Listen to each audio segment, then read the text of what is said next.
As you can see here, sorry, my back's not to any of you. As you can see here, there are 6 teams. Today, because of the numbers, we're going to concentrate on just 4 teams. You're going to still be in your same groups that we already had. But you can get up to 100 kids moving at once with this. I had 60 8th graders. That was fine. That's the max that I've done it with. But I've had other teachers that have done it with 100 kids, 96 kids, 80 kids. It works. You just basically take your kids and you put them into 6 teams, okay? These mini mats, as you see out here, you can put them as far away as you want from this large mat.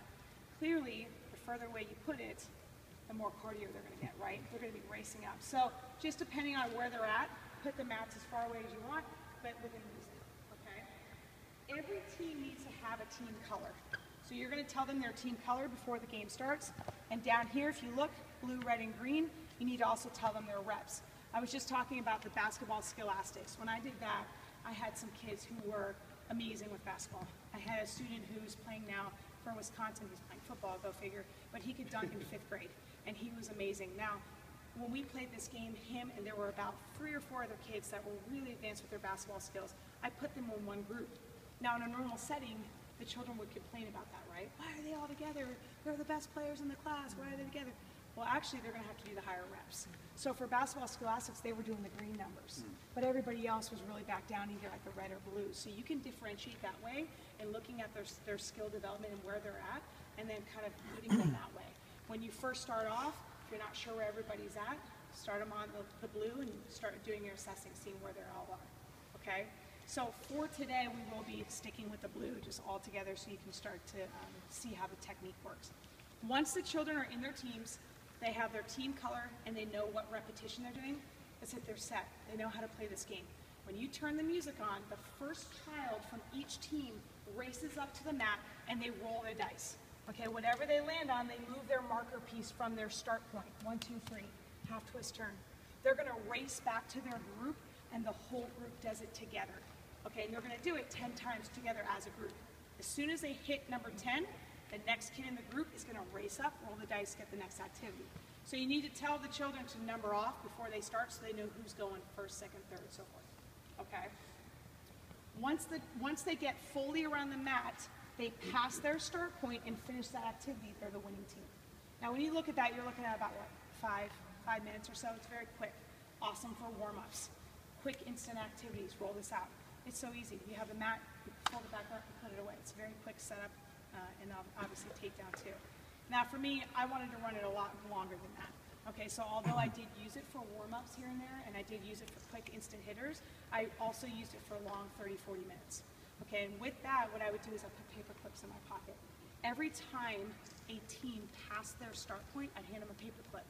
At the end of 30 minutes, I'd cut the music. The team with the longest chain of paper clips was the winning team. Okay? Now, you also have the kids who, let's say you're supposed to be doing on our fitness, regular fitness one, we have piano keys where you're supposed to really get your knees up high. And what do you have? You have the kids that go, okay, let's go, right? That's totally horrible technique. And so you want to keep them on that same page of, okay, why are we really doing this? So what I did too, if I had any classes that were like that, is I dumped a bunch of those bean bags in the center of the large mat. Okay, I also had a bag of bean bags. And the same concept of the paper clips, every time a team passed their start point, they were allowed to take a bean bag from the center and bring it back to their group. If they took more than one bean bag, I took double the amount and brought them back. So no one ever messed with that because they didn't want to lose any of their bean bags. The team with the most bean bags at the end is the winning team, just like the paper clips. But to kind of stop that lazy effort, what I would do is I would walk around with my bag of bean bags. And if I saw a team that was really on point, they're doing perfect, everything looks great, I'd pitch them an extra bean bag. But if I walked around and I saw a team that was really lazy, they weren't doing the right, I took them away. So that really kept them, because no one wanted to be that kid where they lost the bean bags. So it kind of kept them same technique, but it really keeps them from being lazy with it, okay? That's another way to do it. If you want to really train your kids, and I really mean, you guys can see from the station work, it really is a great workout. Have them put this mat out and say, okay, everyone, today we're going to be doing the blue number first time around, and then you're going to be doing the red number second time around, and then the last time around the board, you're going to be doing the green number, and they're going to be exhausted. Trust me, it happens. They're like, Oh my gosh. So it's a great workout. So there's a lot of different ways. Like I said in the beginning, you do get a ton of supplemental documents, sample lesson plans, how to run a family fitness night with this, how to run tournaments with this. Those task cards, we give you 2 documents, and it's a running list of games just to play with the task cards. Okay, we give you that alphabet idea, we give you how to incorporate math into it. So there is a lot that comes with these kits when you do order, so that you're not stuck with, okay, what do we do? Just once around the board. You do have a lot of ideas of what to do with it. Okay. One thing my kids control, they like to throw the dice off. Yes, that is the one The thing. dice has to stay on it. The or dice they has to stay forego on. their There's a turn. funny story about this from, there's a couple things. So the one is that you'll find children that come up and they roll the dice, and let's say they get a 2. And if you're not looking, they'll do this, right?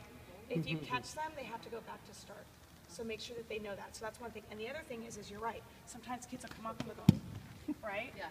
And then you have dice everywhere. Or I get this. Yeah, yeah, exactly. Yeah, they're Right, right, they're all exactly. over it. So, 6 of them. and I'm glad you said it, because that is something you do want to address before you start this game. Okay, you cannot roll the dice. If you do, you're going back to start. If your die does go off the mat, you also are going to have to go back to start as well. Nobody wants to be that child. Okay. There was one other thing I was going to say. It'll come back to me at some point. Okay. All right, so does everyone understand the concept of how this works? We're going to go into your teams, and you're just going to do 1 round. So the first team to finish passing your start point. Now remember, when you pass your start point, you have to finish that last activity. As soon as you're done, start cheering like crazy. We'll know you're